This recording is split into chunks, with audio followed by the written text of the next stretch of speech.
जय श्रीमन नारायणा. खालील दिलेले भाष्य हे श्री रामानुजदास श्रीमान गट्टू वेणुगोपाल स्वामी यांनी इंग्रजीत केलेला श्रीमद भगवद्गीतेचा मराठी भावार्थ आहे. अध्याय 16 देव असुर संपत विभाग योग श्लोक 20. आसुरीं योनिमापन्नाः मूढा जन्मनि जन्मनि माम् अप्राप्य एव कौन्तेय ततो यान्ति अधमां गतिम्. ओम. गीता आचार्य श्री कृष्ण परमात्मा अर्जुनासह आपल्या सर्वांना देव असुर संपत विभाग योग शिकवत आहेत. परमात्मा म्हणतात, अर्जुना, जे माझा द्वेष करतात मी त्यांना राक्षसी गर्भात किंवा राक्षसी प्रवृत्तीमध्ये टाकीन. त्यात पडून ते नरक यातना भोगतात आणि पुन्हा पुन्हा जन्म घेत राहतात. मला प्राप्त करण्यात अयशस्वी होऊन ते हळूहळू सर्वात खालच्या पातळीत बुडतात. भविष्यात प्राणी, साप, पक्षी, वनस्पती आणि झाडे म्हणून जन्म घेतात. असे सांगून श्रीकृष्ण परमात्मा आपल्याबद्दल म्हणजेच त्यांच्याबद्दल द्वेष करणाऱ्यांना थेट आणि कठोर शिक्षा घोषित करत आहेत. त्याचे परिणामही ते तपशीलवारपणे सांगत आहेत. म्हणून आपण श्रीकृष्ण परमात्म्यांचा तिरस्कार करू नये, क्रूर होऊ नये. परमात्म्यांना न आवडणारे आसुरी गुण आपल्यातून दूर ठेवूया आणि परमात्म्याला आनंद देणारे दैवी गुण जोपासण्यासाठी सतत प्रयत्नशील राहूया. श्रीमन नारायण यांची प्राप्ती करणे हे आपल्या जीवनाचे ध्येय बनवून आणि केवळ श्रीमन नारायण यांचा आश्रय घेऊन आपण श्रीकृष्ण परमात्म्यांचे शब्द जसेच तसे श्लोकाच्या रूपात पुन्हा सांगण्याचा प्रयत्न करूया.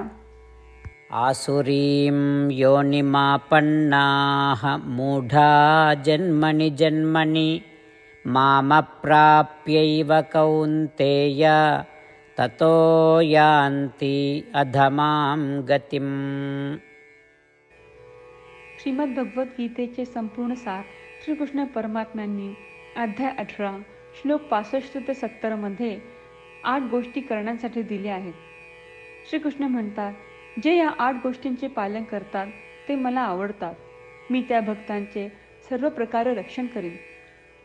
श्रीकृष्ण परमात्म्यांनी सांगितलेली सर्व भगवद्गीता ऐकल्यानंतर अर्जुन म्हणतो, करिष्ये वचनम तव. अर्थात श्रीकृष्णा, तुम्ही सांगताल तसेच मी करीन.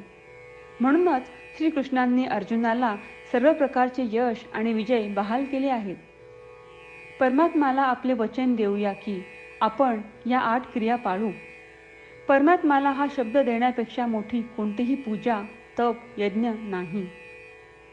या 8 क्रियांचा तुम्ही सर्वांनी मनाने विचार करा असे मी म्हणेन.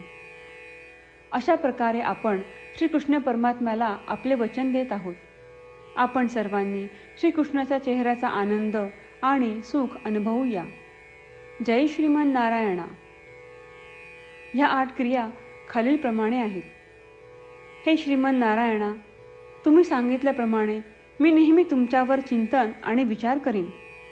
हे श्रीमन नारायणा, तुम्ही सांगितल्याप्रमाणे मी सदैव तुमचा भक्त असेन. हे श्रीमन नारायणा, माझी सर्व कृती तुमची सेवा आणि तुमच्या समाधानासाठी करेन. हे श्रीमन नारायणा, तुम्ही अनुसरण करायला सांगितल्याप्रमाणे मला खूप विश्वास आहे की मी तुमचा आहे आणि मी नेहमी हात जोडून तुम्हाला नमस्कार करीन आणि तुमची पूजा करीन. हे श्रीमन नारायणा, मला तुमचे शब्द आठवले. मामेकम शरणम व्रज, जे तुम्ही एकट्याला शरण जायला सांगितले आहेत. श्रीमन नारायणा, मी एकटाच तुम्हाला शरण जातो. हे श्रीमन नारायणा, मला तुमचे मा शुचाह शब्द आठवले की तुम्ही आम्हाला दुःख न करण्याचे आश्वासन देत आहात. मी यापुढे शोक करणार नाही. हे श्रीमन नारायणा, तुम्ही आमच्यासाठी श्रीमद भगवद्गीता देऊन आम्हा सर्वांवर कृपा केली आहे आणि आशीर्वाद दिला आहे. मी दररोज किमान एक श्लोक वाचण्याचे किंवा ऐकण्याचे वचन देतो. हे श्रीमन्नारायणा, तुम्ही गीता सर्व मानवजातीपर्यंत पोहोचवलीस. मी गीतेतील तुमचे दैवी वचन त्या भक्तांपर्यंत पोहोचवण्याचा प्रयत्न करेन जे गीतेला अपरिचित आहेत. हे श्रीमन्नारायणा, तुम्ही सांगताल तसेच मी करेन. तुमच्या इच्छेप्रमाणे वागेन आणि तुमच्यासाठीच काम करीन. श्रीमन्नारायणाला आपण वचन देऊयात की दररोज त्यांनी सांगितल्याप्रमाणे आपण आचरण करू. हीच एक महान पूजा आहे. श्रीमन्नारायणा, करिष्ये वचनम तव. श्रीमन्नारायणा, मी तुमच्या सूचनेनुसार वागेन. आसुरीं योनिमापन्नाः मूढा जन्मनि जन्मनि माम् अप्राप्य एव कौन्तेय ततो यान्ति अधमां गतिम्. ॐ आसुरीं योनिमापन्नाः मूढा जन्मनि जन्मनि मामप्राप्यैव कौन्तेय ततो यान्ति अधमां गतिम्.